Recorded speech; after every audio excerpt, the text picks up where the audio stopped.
तर्जमान पाक फौज major general Asif Ghafoor का कहना है कि मसला कश्मीर फ्लैश पॉइंट बन चुका है, जबकि भारत कश्मीरियों को दबाएगा तो रद्द अमल आएगा। सानिया साहिवाल के बाद ओहदे से बरतरफ किए गए IGCTD राय ताहर को दोबारा तैनात कर दिया गया। पंजाब के नए वजीर इत्तलात मुस्मान बुखारी ने ओहदे का हलफ उठा लिया। गवर्नर पंजाब चौधरी सरवर ने हलफ लिया। वजीर आला पंजाब ने हिंदू बरादरी के खिलाफ बयान पर फयाज चौहान से इस्तीफा ले लिया था।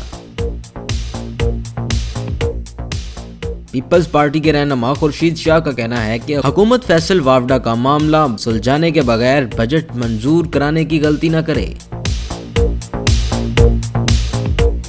भारत में सरकारी दफातर की इमारत SGO की 6ठी मंजिल पर वाक़या इंडियन एयर फोर्स के दफ्तर में अचानक आग भड़क उठी, जिसके नतीजे में इंडस्ट्रियल सिक्योरिटी फोर्स का सब इंस्पेक्टर हलाक हो गया।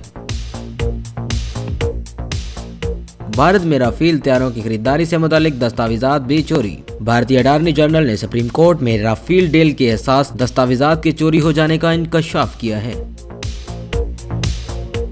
भारतीय शहरी अवीर इंडिया को गिरफ्तार कर लिया गया। अवीर इंडिया ने भारतीय वजीर आज़म नरेंद्र मोदी के जंग हिस्ट्री से इलेक्शन जीतने का पर्दाफाश किया था।